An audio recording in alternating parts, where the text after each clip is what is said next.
Perkenalkan, nama saya Igor Elkel. Saya berasal dari Stikes Wirausaha Yogyakarta. Di sini saya akan menjelaskan pemberian obat secara sublingual. Pengertian: sublingual adalah obat yang cara pemberiannya ditaruh di bawah lidah. Tujuannya adalah agar efek yang ditimbulkan bisa lebih cepat karena pembuluh darah di bawah lidah merupakan pusat dari sakit. Kelebihan dari cara pemberian obat dengan sublingual adalah efek obat akan terasa lebih cepat dan kerusakan obat pada saluran cerna dan metabolisme di dinding usus dan hati dapat dihindar. Persiapan yang pertama, cek perencanaan keperawatan klien. Yang kedua, klien diberi penjelasan tentang prosedur yang akan dilakukan, persiapan alat. Yang ketiga, obat yang sudah ditentukan. Yang keempat, tong patel bila perlu. Yang kelima, kasa untuk membungkus tong sapetel. Lalu pelaksanaannya: yang pertama, perawat cuci tangan. Yang kedua, memasang tong sapetel jika klien tidak sadar. Kalau sadar, anjurkan klien untuk mengangkat lidahnya. Yang ketiga, meletakkan obat di bawah lidah. Yang keempat, memberitahu klien supaya tidak menelan obat. Yang kelima, perawat cuci tangan.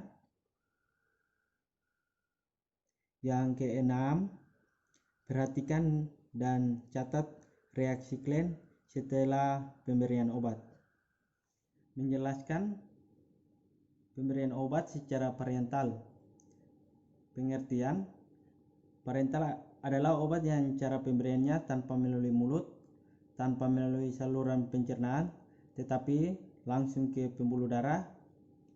Pemberian obat parental merupakan pemberian obat yang dilakukan dengan menyuntikkan obat tersebut ke jaringan tubuh atau pembuluh darah dengan menggunakan spuit. Tujuannya adalah agar dapat langsung menuju sasaran. Kelebihannya: bisa untuk pasien yang tidak sadar, sering muntah, dan tidak kooperatif. Akan tetapi cara pemberian obat dengan cara ini kurang aman karena jika sudah disuntikan ke dalam tubuh tidak bisa dikeluarkan lagi jika terjadi kesalahan. Tujuan: yang pertama, untuk mendapatkan reaksi yang lebih cepat dibandingkan dengan cara yang lain. Yang kedua, untuk memperoleh reaksi setempat atau tes alergi. Yang ketiga, membantu menggunakan diagnosa atau penyuntikan saat kontras.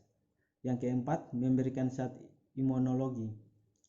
Jenis pemberian obat secara parental.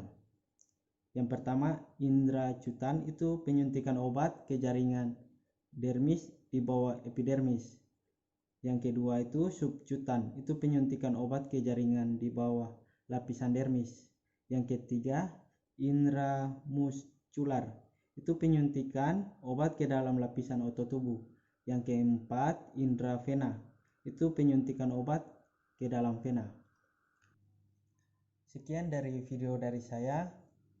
Jika ada kekurangan, mohon maaf. Saya Igor Elkel, pamit undur diri. Terima kasih.